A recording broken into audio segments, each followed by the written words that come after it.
नमस्कार, मैं हूं चंद्रशेखर जोशी और आप देख रहे हैं अंतर्राष्ट्रीय खबरों का सबसे भरोसेमंद कार्यक्रम खबर दुनिया की। इस कार्यक्रम में हम आपको इस वक्त की बड़ी और महत्वपूर्ण अंतर्राष्ट्रीय खबरें बताते हैं और दो बड़ी खबरों पर अपने विशेषज्ञ मेहमान के साथ चर्चा भी करते हैं। आज के एपिसोड में हम चर्चा करेंगे कि क्या ईरान और अमेरिका के बीच दूसरे दौर की वार्ता की पूरी तैयारी हो चुकी है और क्या बातचीत नहीं हुई तो फिर युद्ध शुरू हो सकता है।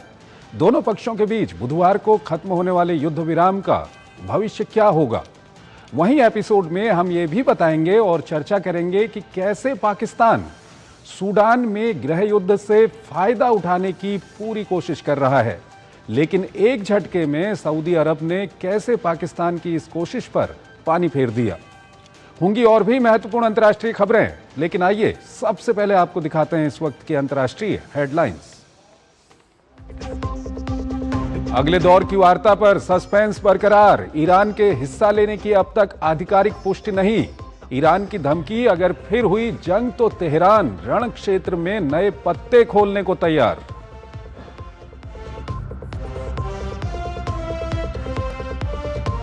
दशकों पुराने हथियार निर्यात नियमों में ढील देगा जापान। दूसरे देशों को युद्धपोत, मिसाइल और अन्य हथियारों के निर्यात पर लगे प्रतिबंधों को किया खत्म। रक्षा उद्योग को मजबूत करना मकसद।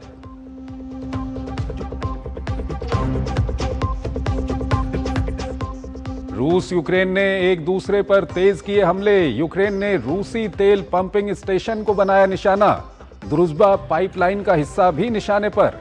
सूमी में रूसी पलटवार, कम से कम 15 घायल।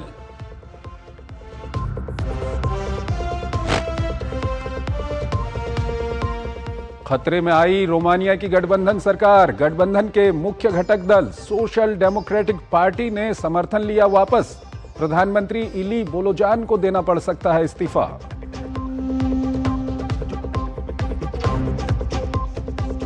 एप्पल कंपनी को नई ऊंचाइयों पर ले जाने वाले टिम कुक छोड़ेंगे सीईओ का पद। हार्डवेयर प्रमुख जॉन टर्नस नए सीईओ नियुक्त। एआई पर करेंगे फोकस।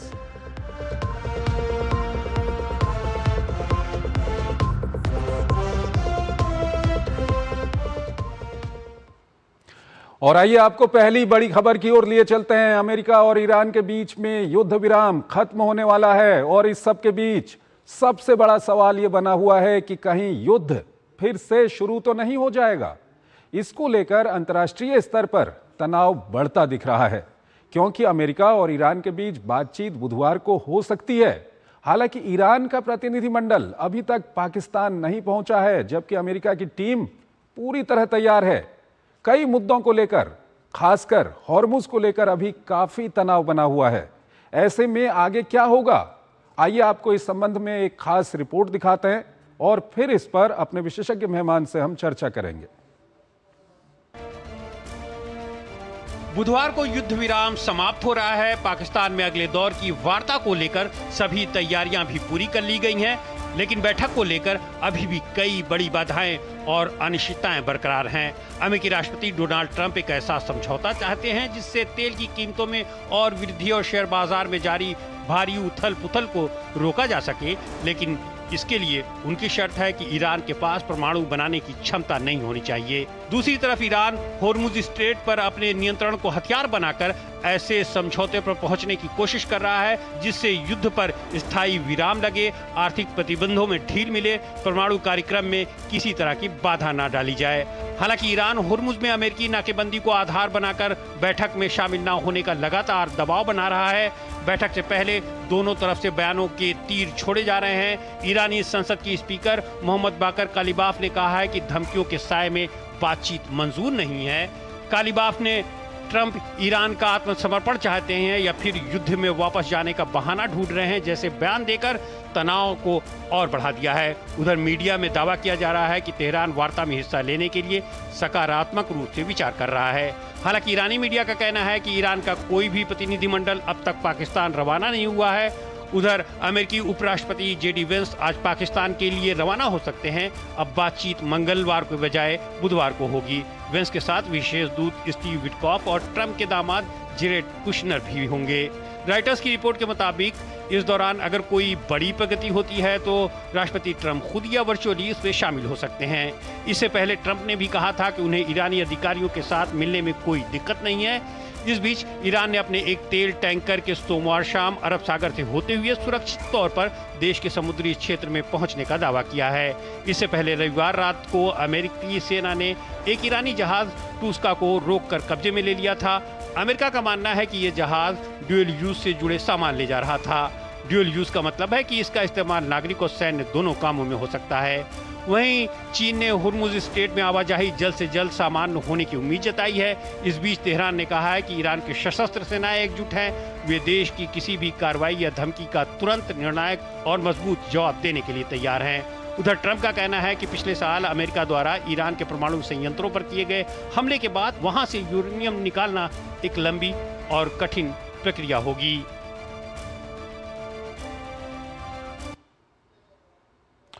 और इस खबर पर बात करने के लिए हमारे साथ जुड़ रहे हैं Sushil Kumar Singhal, former senior diplomat हैं, विदेशी मामलों के जानकार हैं, उनसे हम बात करेंगे। सिंघल साहब, बहुत बहुत स्वागत है आपका हमारे इस कार्यक्रम में। सिंघल साहब, ये जो मामला है, जो बातचीत चल रही है या पश्चिम एशिया का जो मामला है, मीडिया में कुछ और आ रहा है और वहाँ मेज़ की हम बात करें वहाँ पर कुछ और चल रहा है। क्या कुछ कहेंगे आप इस वक्त पे, किस स्थिति पे है ये पूरा, क्योंकि बुधवार को ये युद्ध विराम की जो अवधि है वो भी खत्म होने वाली है। चंद्रशेखर जी, बात आप सही कह रहे हैं। इतना कंफ्यूजन इस वक्त हो रहा है कि किसी को कुछ नहीं मालूम है। हर मिनट मिनट में सिचुएशन बदल रही है। पाकिस्तान और कतार पुरजोर कोशिश कर रहे हैं कि ये किसी भी तरीके से ये बातचीत दोनों देशों के, अमेरिका और ईरान के बीच में हो जाए। और लेकिन जिस तरह से प्रेसिडेंट ट्रंप बार बार धमकी भी दे रहे हैं और बार बार ये भी दिखा रहे हैं कि हम समझौता करना चाहते हैं, हम डेलीगेशन भी भेज रहे हैं, और उधर ईरान अपने आप को वो दिखाने की कोशिश कर रहा है कि हम कमजोर नहीं हैं। और वहां एक जो लग रहा है, एक बातचीत, जिस तरह की खबरें आ रही हैं, सत्यता तो किसी को मालूम नहीं है, कि वहां पे थोड़ा पावर स्ट्रगल भी है कि आईआरजीसी के जो चीफ है वहां पर, वो लग रहा है कि वो शायद थोड़ा हार्ड लाइनर हैं वो, और वो जो बात कहना चाहते हैं वही बात इस वक्त मानी जा रही है। जो पार्लियामेंट स्पीकर हैं या वहाँ के जो राष्ट्रपति जिस तरह से बात कर रहे हैं, क्योंकि वो बहुत सॉफ्ट टोन में बात कर रहे हैं, उन्होंने बहुत अच्छी बात की वहाँ के ईरान के राष्ट्रपति ने, कि जो लड़ाई से किसी को कोई फायदा नहीं होगा, शांति बातचीत करके ही हम रास्ता निकाल सकते हैं। लेकिन जो शर्तें अमेरिका लगा रहा है और उधर ईरान लगा रहा है, उसमें बहुत बड़ा मिसमैच है। अभी खबरें आ रही हैं कि शायद वेडनेसडे को, बुधवार को जो है मीटिंग होने वाली है और दोनों पक्ष तैयार हो गए हैं, लेकिन वो कुछ देर बाद फिर खबर बदल जाती है। तो जब तक हो नहीं जाती वो मीटिंग, मतलब दोनों पार्टी आ नहीं जाती, कम से कम मतलब समझौता तो बहुत दूर की बात है, अभी तो मीटिंग के ऊपर ही बड़ा कंफ्यूजन हो रहा है। और जो अब पैरामीटर दिख रहे हैं, पहले था कि बड़ी कॉम्प्रिहेंसिव डायलॉग होगा और एक पूरी तरह से वो एग्रीमेंट किया जाएगा, लेकिन अब जो लग रहा है, जो इस तरह के संदेश आ रहे हैं, जिस तरह के मैसेजिंग हो रही है, बहुत उन्होंने नैरो कर लिया है अपने ऑब्जेक्टिव्स को। वो केवल ये है कि भाई लड़ाई दोबारा से ना शुरू किसी तरह से, ठीक है, केवल इतना उद्देश्य रह गया है इस सब के लिए। बाकी बातचीत हम सब बाद में बात करेंगे, क्योंकि जो खाई है बीच दोनों देशों के बीच में, वो बहुत बड़ी खाई है। और इस तरह की जो भी समझौते होते हैं, बातचीत होती है, उसके लिए समय चाहिए। वो तलवार, सिर पे तलवार रख करके नहीं हो सकते, क्योंकि उस सबको बहुत समय लगता है इन सब बातचीतों। तो मेरे ख्याल से एक पॉजिटिव डेवलपमेंट है कि अब केवल वो बहुत नैरो ऑब्जेक्टिव पर आ गए हैं कि दोबारा से लड़ाई शुरू ना हो, उसका कोई रास्ता निकाला। सर, मुद्दे क्या कुछ लगता है आपको, कौन कौन से वो मामले हैं जो फंसे हुए हैं दोनों के बीच में अभी? क्योंकि हॉर्मुज की हम बात करें तो हॉर्मुज तो कहीं ना कहीं एक लीवर की तरह इस्तेमाल किया जा रहा है दोनों ओर से एक दूसरे पर दबाव बनाने के लिए। तो वो मेन मुद्दे कौन से हैं जो जिनको लेकर के बातचीत नहीं हो पा रही? देखिए, ऐसा बिल्कुल आपने बहुत अच्छी बात पूछी है कि ये भी, इसमें भी बहुत कंफ्यूजन है, क्योंकि पहले अमेरिका ने 15 पॉइंट का प्रोग्राम दिया, ईरान या उसमें भी कंफ्यूजन रहा कि भाई कौन से 15 पॉइंट हैं, कौन से 10 पॉइंट हैं। और उसके बाद में प्रेसिडेंट ट्रंप ने कहा कि जो ईरान ने कहा है हम उस पर बातचीत करने के लिए तैयार है, लेकिन जब सीज फायर हुआ हमें मालूम है कि वो कितना वहां पे कंफ्यूजन हुआ। लेकिन अब जो बातचीत में लग रहा है सबसे बड़ी बात है कि एनरिच यूरेनियम जो वहां पे 450 किलो है, उसको क्या किया जाए। अमेरिका चाहता है कि उनके कब्जे में आए और ईरान कहता है कि ये हमारा है, हम रखेंगे उसको। लेकिन वो प्रेसिडेंट ट्रंप शायद कल बोल रहे थे कि वो न्यूक्लियर डस्ट है, वो अंदर में दब गई है, ईरान भी उसको नहीं निकाल सकता। तो इस तरह का बयान जो आ रहा है ये क्या कुछ सिग्नल देता है?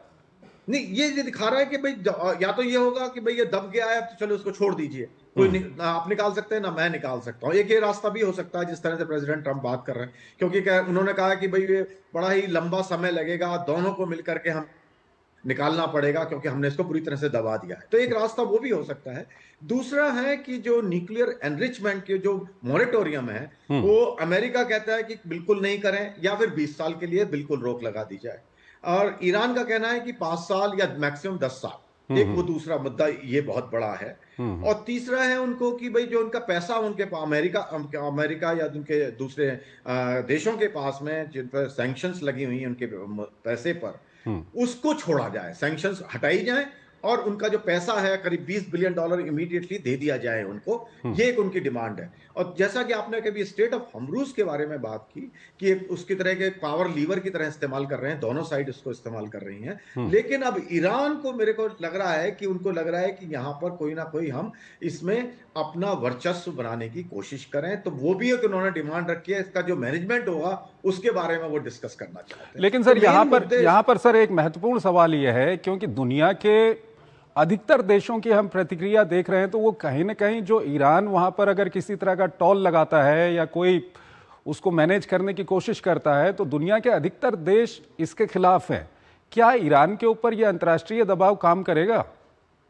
देखिए, अल्टीमेटली तो ईरान को पर भी दबाव बनेगा, इसमें कोई शक नहीं है। क्योंकि अगर हम लीगल पोजीशन देखें इसको, तो कानूनी तौर पे एक हमारी 1982 में एक कन्वेंशन अप्रूव की थी यूएन की, उसको हम जो है United Nations Convention of Law Sea बोलते हैं। उसको ईरान ने साइन किया हुआ है लेकिन उसको रेटिफाई नहीं किया हुआ है। ओके। और अमेरिका ने उसको साइन भी नहीं किया, रेटिफाई भी नहीं किया। लेकिन जो उसके लॉ हैं, उसमें जो कानून है वो एक तरीके से कस्टमरी इंटरनेशनल लॉ की रूप ले चुके हैं कि दुनिया में सब लोग उसको मानते हैं। और जहां तक स्टेट ऑफ हॉर्मुज़ है, उसकी जो स्टेट के बारे में उनकी जो लीगल पोजीशन है उसमें वहां डिफाइन की गई है कि भाई ये टेरिटोरियल वाटर है में आती है दोनों देश, ओमान के और ईरान के। लेकिन वहां पर जो इंटरनेशनल पैसेज है, जो इनोसेंट पैसेज जिसको बोला जाता है, उसका अधिकार सबको है, वो कोई देश उस पर रोक नहीं लगा सकता। और ये इस तरह ये स्टेट ऑफ हॉर्मुज़ ही नहीं है, बहुत सारी और भी कई जगह है, मलक्का है और अदाब है, जो काफी जहां पर ये सब में ये माना गया है कि भाई आपका टेरिटोरियल वाटर है लेकिन आप इस पे आवाजाही पे आप कोई रोक नहीं लगाएंगे। ठीक है सर, ये बात समझ में आ गई। सर, अंतिम सवाल आपसे जानना चाह रहे हैं और पूरी दुनिया, हमारे दर्शक सब ये जानना चाहते हैं, क्योंकि बुधवार को जो सीज फायर है उसकी समय सीमा खत्म हो रही है। सवाल यह है कि क्या वहां पर फिर युद्ध शुरू हो सकता है? देखिए, बात यह कि जितनी ट्रिगर हैप्पी दोनों, इतनी टेंशन है और इतने ज्यादा वहां इश्यूज हैं, तो ये 100% कह पाना कि युद्ध शुरू होगा या नहीं होगा बड़ा मुश्किल है। लेकिन जो इंडिकेशन आ रहे हैं, दोनों ही साइड की इच्छा ये दिख रही है कि वो युद्ध दोबारा शुरू नहीं करना चाहते हैं। तो एक बड़ा पॉजिटिव डेवलपमेंट है ये कि जैसे अमेरिका की तरफ से बयान तो जरूर आ रहे हैं के प्रेसिडेंट ट्रंप के कि हम उनको अगर नहीं माने तो हम हमला कर देंगे, लेकिन दूसरी तरफ कहते हैं हमारी बहुत सारी बातें उन्होंने मान भी ली हैं और मैं खुद बात करने के लिए तैयार हूं। तो ये जो इंडिकेशन है इसमें कि ये है कि अमेरिका भी नहीं चाहता कि युद्ध दोबारा शुरू हो, और ईरान की तरफ से भी यही सिग्नल आ रहे हैं कि युद्ध नहीं करना चाहते हैं क्योंकि वो पीस की बात कर रहे हैं, जैसे कि प्रेसिडेंट का मैंने अभी स्टेटमेंट के बारे में बात की। तो कोशिश मेरे ख्याल से दोनों तरफ से यही होगी कि ना हो, लेकिन क्योंकि इतनी ज्यादा टेंशंस हैं, ब्लॉकेड हुआ है, तो अगर थोड़ी सी भी कोई गलती किसी साइड से हो गई तो एस्केलेट हो सकता है। बिल्कुल सर, हमारे साथ बने रहिएगा। एक और महत्वपूर्ण विषय है, उस पर हम बातचीत करेंगे। यहाँ पर हमको एक छोटा सा ब्रेक लेना है, एक छोटा सा ब्रेक लेते हैं।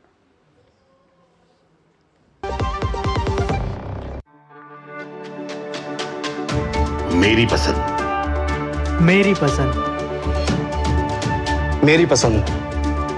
मेरी पसंद। हमारी पसंद। हम सबकी पसंद। मजबूत देश का मजबूत सरिया हो गया स्टील।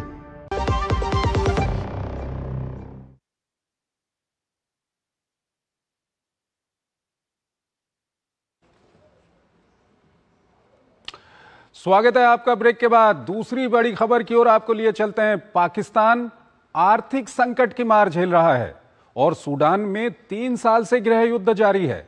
अब आप सोचेंगे कि इन दोनों मामलों में क्या संबंध है। दरअसल पाकिस्तान ने सूडान के गृह युद्ध से आर्थिक फायदा उठाने का एक प्लान बनाया। यह प्लान काफी आगे भी बढ़ गया था, लेकिन हाल के घटनाक्रमों के कारण पाकिस्तान के इस प्लान को बड़ा झटका लग गया है। सऊदी अरब ने भी इसमें बड़ी भूमिका निभाई है। आइए इस पूरे मामले पर आपको एक खास रिपोर्ट दिखाते हैं और फिर इस पर अपने विशेषज्ञ मेहमान से हम चर्चा करेंगे। आर्थिक तंगी और बदहाली से जूझ रहा Pakistan Iran America cease fire की आड़ में हथियार बेचकर कर्ज उतारने की फिराक में था, लेकिन सऊदी अरब ने एक पल में फील्ड मार्शल आसिम मुनीर की कूटनीति और आर्थिक चाल पर पानी फेर दिया। दरअसल करीब 3 साल से गृह युद्ध की मार झेल रहे अफ्रीकी देश सूडान की सेना से पाकिस्तान $1.5 अरब का हथियार सौदा करना चाहता था, लेकिन सऊदी अरब के एक फरमान ने पाकिस्तान को जोर का झटका देते हुए उसकी पूरी योजना को ठंडे बस्ते में डाल दिया है। पहले सऊदी अरब ने सूडान को हथियार देने के सौदे को फाइनेंस करने की बात कही थी, लेकिन उसने इस पर आपत्ति जताई तो पाकिस्तान को ये सौदा रद्द करना पड़ा। रिपोर्ट के मुताबिक इस साल जनवरी में सऊदी अरब में सौदा तय हुआ था, लेकिन तब फाइनेंसिंग का खुलासा नहीं हुआ था। सऊदी अरब ने पाकिस्तान को स्पष्ट कर दिया है कि वो इस डील के लिए कोई वित्तीय सहायता प्रदान नहीं करेगा। चूंकि पाकिस्तान खुद आर्थिक संकट में है, बिना सऊदी फंडिंग के इस डील को पूरा करना उसके लिए असंभव था। पिछले साल पाकिस्तान और सऊदी अरब के बीच एक रक्षा समझौता हुआ था, जिसके तहत एक दूसरे पर हमले को साझा हमला माना जाएगा। इन गहरे होते रिश्तों के बीच पाकिस्तान सऊदी अरब को नाराज करने का जोखिम नहीं उठा सकता। सूडान में सेना और पैरामिलिट्री रैपिड सपोर्ट फोर्सेस के बीच पिछले 3 साल से हिंसक संघर्ष चल रहा है। इसकी वजह से वहां पर मानवीय संकट बढ़ता जा रहा है। इस गृह युद्ध में सूडानी सेना को सऊदी अरब और आरएसएफ को संयुक्त अरब अमीरात द्वारा समर्थन करने का आरोप लगता रहा है। कहा जा रहा है कि इसके चलते मसले का कोई समाधान नहीं निकल पा रहा है। सऊदी अरब का उद्देश्य है कि पाकिस्तान से सूडानी सेना को हथियार दिलवाकर उसे मजबूत बनाया जाए। सूडान में गृह युद्ध अप्रैल 2023 में तब शुरू हुआ था जब एक सैन्य तख्तापलट के बाद लोकतंत्र की बहाली की दिशा में काम कर रही नागरिक कैबिनेट को हटा दिया गया। सेना और अर्धसैनिक बल आरएसएफ ने मिलकर सत्ता हथिया ली, लेकिन सत्ता की ये जुगलबंदी बहुत देर तक टिक नहीं पाई। दोस्ती में ये दरार जल्द ही सैन्य झड़प में तब्दील हो गई और फिर शुरू हुआ अंतहीन युद्ध का ऐसा सिलसिला जो आज तक जारी है। सेना और उससे जुड़ी सरकार का फिलहाल राजधानी खार्तूम, मध्य नील नदी गलियारे और रणनीतिक पोर्ट सूडान सहित पूर्वी क्षेत्र पर नियंत्रण है। आरएसएफ का पश्चिमी दारफुर क्षेत्र के अधिकांश हिस्से पर कब्जा है। पश्चिम एशिया के बिगड़ते हालात के बाद सऊदी अरब अपने मोर्चे पर उलझा हुआ है और वहीं पश्चिमी देशों ने पहले ही सऊदी अरब को सूडान में प्रॉक्सी वॉर से दूरी बनाए रखने की सलाह दी थी। शायद यही वजह है कि रियाद ने अब अपनी रणनीति बदल ली है। रियाद अब अफ्रीका के संघर्षों में सीधे हथियार भेजने के बजाय कूटनीतिक संतुलन बनाने की कोशिश कर रहा है। सुशील कुमार सिंघल हमारे साथ जुड़े हुए हैं, फॉर्मर सीनियर डिप्लोमेट हैं, विदेशी मामलों के जानकार हैं। सिंघल साहब, ये जो इस तरह की खबर है, ये अधिकतर आप देखते होंगे अंतर्राष्ट्रीय मीडिया में इस तरह की खबर तो आती नहीं है, लेकिन कहीं ना कहीं ये आप देख रहे हैं किस तरह से सऊदी अरब और पाकिस्तान के बीच में जो निकटता हमने देखी थी उसका कारण कहाँ जाकर रुक रहा है, क्या कुछ कहेंगे आप? बिल्कुल, ये जो हो रहा था, जो पाकिस्तान एक जो है सूडान में जो इतनी भीषण मारामारी चल रही है, सिविल वार चल रही है, जहां करीब जो है 3.5 करोड़ लोग जो है गरीबी की हालत में हैं वहां पे, और करीब 1.5 करोड़ लोग वहां से विस्थापित हो गए हैं, दूसरे देशों में जाके शरण ले रहे हैं। वहां पाकिस्तान को एक मेरे ख्याल से मौका दिखा कि भाई 1.5 बिलियन, जैसा आपने कहा 1.5 बिलियन डॉलर का आम उसमें दे दें, और उसमें मतलब आग में घी जोड़ने की कोशिश कर रहे थे पाकिस्तान। और उसमें उन्हें, जैसा कि आपने अपनी रिपोर्ट में बताया, कि सऊदी अरबिया का सपोर्ट था शायद, क्योंकि उनको फाइनेंसिंग वहां से होनी थी, क्योंकि सूडान के पास तो पैसा नहीं है इतना, बिल्कुल उनकी आर्मी के पास में। तो शायद ये डील ये होनी थी कि भाई सऊदी अरब जो है उसको पैसा देगा और जो है पाकिस्तान उसको सप्लाई करेगा। तो पाकिस्तान को आई थिंक ये बहुत बड़ा अच्छा मौका दिख रहा था कि उनकी जो हालात हैं उसमें कम से कम 1.5 बिलियन डॉलर तो उनको ऐसे ही फ्री में मिल जाएगा। लेकिन जो हालात अब जो वेस्ट एशिया में, जो आप जैसे आपने कहा कि जो मिडल ईस्ट में जो हालात हो रहे हैं और जिस तरह तेल का संकट हो रहा है, तो आई थिंक कोई भी देश ये नहीं चाहता कि रेड सी में भी वो इतनी प्रॉब्लम हो, क्योंकि ऑलरेडी वहां पे हुतीज की समस्या खड़े होने की संभावना है। तो इसलिए वो नहीं, कोई देश नहीं चाहता कि ये सूडान की तरफ से भी वहां पर जो ये जो है पोर्ट सूडान एंड बाल अल मंदेब, वहां से वो पास करता है, रेड सी को कनेक्ट करता है। तो उस पर वो हम नहीं चाहते कि कोई और जो है समस्या खड़ी हो, क्योंकि अगर वहां पे समस्या खड़ी हो गई तो पूरे जो ऑयल का जो सप्लाई है वो पूरी तरह से डिस्टर्ब हो जाएगी। अच्छा, तो ये यूएई का क्या नजरिया होगा इसमें, क्योंकि यूएई कहीं ना कहीं जो वहां पर पैरामिलिट्री फोर्स है उसको सपोर्ट करता है, आरएसएफ को, और ये पाकिस्तान सऊदी के मार्फत जो सूडानी सेना है उसको हथियार देने जा रहा था।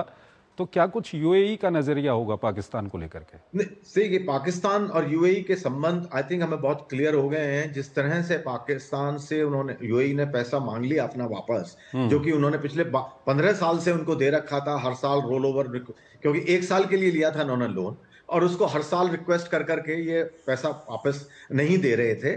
और अब जो है यूएई ने पैसा कहा कि भाई हमें इमीडिएटली वापस करिए, वो इसको वापस करना पड़ रहा है। और सऊदी अरबिया ने उनको बैंक रोल किया है, 3 बिलियन डॉलर के करीब उन्होंने उनको लोन दिया है। तो ये हो सकता है उसका ये भी एक पार्ट हो। लेकिन जहां तक सऊदी अरब अमीरात और पाकिस्तान के संबंध है, आई थिंक उसमें बहुत बड़ी दरार आती जा रही है। और ये जिस तरह से आर्म सप्लाई की बात थी सूडान को, ये डायरेक्टली यूएई के इंटरेस्ट के खिलाफ था, इसमें कोई शक नहीं है। क्योंकि ये जो सपोर्ट एसएफ को जो सपोर्ट दे रहे थे, जो सूडानी आर्मी है उसको सपोर्ट दे रहे थे, जो कि सऊदी अरब उनको सपोर्ट करता है। और जो दूसरा फैक्शन है आरएसएफ, उसको कहा जाए, कोई एडमिट नहीं करता, बट कहा जाता है कि अमीरात और इथोपिया उसको सपोर्ट कर रहे हैं। तो ये बिल्कुल डायरेक्ट उनका कन्फ्रंटेशन था इसमें। आई थिंक इसमें जो रोक दिया गया है, एक तरीके से उनको, पाकिस्तान को थोड़ा फायदा ही हुआ है, संबंध सुधारने का मौका मिलेगा यूएई से, मेरे विचार से। क्योंकि नहीं तो दुनिया का इतना बड़ा, हम तो कहेंगे कि सबकी नजर है वो रूस यूक्रेन की ओर है, पश्चिम एशिया की ओर है, लेकिन दुनिया का जो सबसे बड़ा मानवीय संकट है इस वक्त पे वो सूडान में है, और उसका फायदा पाकिस्तान उठाए, ये पाकिस्तान को लेकर के क्या कुछ कहेंगे आप? अंतिम सवाल। देखिए, ये दिखाता है ना पाकिस्तान किस तरह की सोच का देश है, कि क्या वो चाहते हैं कि, मैंने आपसे शुरू में ही कहा कि जहां इतना बड़ा मानवीय संकट हो रहा है पैदा, जहां 3.5 करोड़ लोगों को मदद की आवश्यकता है, मतलब भुखमरी की हालत में है वो, और 1.5 करोड़ लोग वहां से देश छोड़ करके जाने को तैयार, विस्थापित हो चुके हैं। उसमें आग सुधारने की जगह उनको मदद की लड़ाई को रोका जाए, उसकी जगह उसको और भड़काने के लिए वो कोशिश कर रहे थे, और अपना थोड़ा सा जो केवल 1.5 बिलियन डॉलर का फायदा उठाने के लिए वहां पर अपनी वो दुकानदारी चला रहे थे, अपने आप को बहुत बड़े एक्सपोर्टर। और पता नहीं कब पाकिस्तान की इस हकीकत को अंतर्राष्ट्रीय समुदाय देखेगा। बहुत बहुत शुक्रिया सर आपका हमारे इस कार्यक्रम में जुड़ने के लिए, और दोनों ही महत्वपूर्ण विषयों पर अपना महत्वपूर्ण विश्लेषण हमारे दर्शकों के साथ साझा करने के लिए। इसी के साथ अंतर्राष्ट्रीय खबरों के हमारे इस खास कार्यक्रम को हम यहीं पर समाप्त करते हैं, लेकिन जाते जाते आपको छोड़ जाते हैं आज की कुछ और महत्वपूर्ण और बड़ी अंतर्राष्ट्रीय खबरों के साथ। आप इन खबरों को देखिए और हमारी पूरी टीम को इजाजत दीजिए। नमस्कार।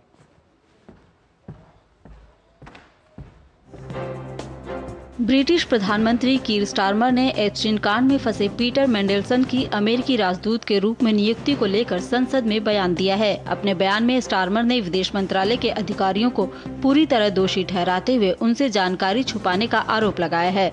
उन्होंने कहा कि उनसे मेंडेलसन के बारे में ऐसी जानकारी छिपा कर रखी गई जिससे उनकी नियुक्ति रुक सकती थी। जापान ने रक्षा निर्यात नियमों में सबसे बड़ा बदलाव करते हुए हथियारों के निर्यात पर लगे प्रतिबंधों को समाप्त कर दिया और युद्धपोतों, मिसाइलों और अन्य हथियारों के निर्यात का रास्ता खोल दिया। इसका मकसद जापान के रक्षा उद्योग को मजबूत करना है। रोमानिया की प्रमुख सत्तारूढ़ गठबंधन पार्टी सोशल डेमोक्रेटिक पार्टी ने नेशनल लिबरल पार्टी के प्रधानमंत्री इली बेलोजान से अपना समर्थन वापस लेने की घोषणा की, जिससे मौजूदा सरकार को इस्तीफा देने के लिए मजबूर होना पड़ सकता है। एक बयान में पीएचडी नेता और उप प्रधानमंत्री मारियन नेक्सू ने कहा कि बेलोजान सरकार के कदमों से अपेक्षित परिणाम प्राप्त नहीं हुए हैं। मेक्सिको के टियोटिहुआकान पिरामिडों पर गोलीबारी करते हुए एक बंदूकधारी ने एक कनाडाई महिला की गोली मारकर हत्या कर दी। गोलीबारी के बाद हमलावर ने खुद को भी गोली मार ली, जिससे उसकी मौके पर ही मौत हो गई। सुरक्षा अधिकारियों ने बताया कि इस घटना में 13 लोग घायल हुए हैं। पेरू के चुनावी अधिकारियों ने हजारों विवादित मतपत्रों की समीक्षा शुरू कर दी है, जिससे 12 अप्रैल को हुए आम चुनाव की मतगणना रुक गई। अंतिम परिणाम आने में अभी काफी वक्त लगेगा। दरअसल इन चुनाव में जून में होने वाले दूसरे दौर के चुनाव के लिए रूढ़िवादी उम्मीदवार कीको फुजिमोरी का सामना करने के लिए कोई स्पष्ट राष्ट्रपति पद का प्रतिद्वंदी सामने नहीं आया है। फाइनेंशियल टाइम्स अखबार के अनुसार दुबई स्थित लॉजिस्टिक्स क्षेत्र की दिग्गज कंपनी डीपी वर्ल्ड ने गाजा में आपूर्ति श्रृंखलाओं और बुनियादी ढांचा परियोजनाओं के प्रबंधन को लेकर डोनाल्ड ट्रंप के बोर्ड ऑफ पीस से जुड़े प्रतिनिधियों के साथ बातचीत की है। क्यूबा सरकार ने पुष्टि की है कि उसने हाल ही में हवाना में अमेरिका के अधिकारियों के साथ तनाव कम करने को लेकर बातचीत की। दरअसल वाशिंगटन द्वारा कैरेबियन देश पर लगाए गए ऊर्जा नाकेबंदी को लेकर दोनों देशों के बीच तनाव बना हुआ है। एप्पल के नए सीईओ की घोषणा हो गई है। जॉन टर्नर अब टिम कुक की जगह एप्पल के नए सीईओ की जिम्मेदारी संभालेंगे। टिम कुक सितंबर में अपने मौजूदा पद से इस्तीफा देंगे और एप्पल के एग्जीक्यूटिव चेयरमैन के तौर पर नई भूमिका शुरू करेंगे। एप्पल के हार्डवेयर इंजीनियरों के senior vice president John Turner CEO की भूमिका संभालेंगे।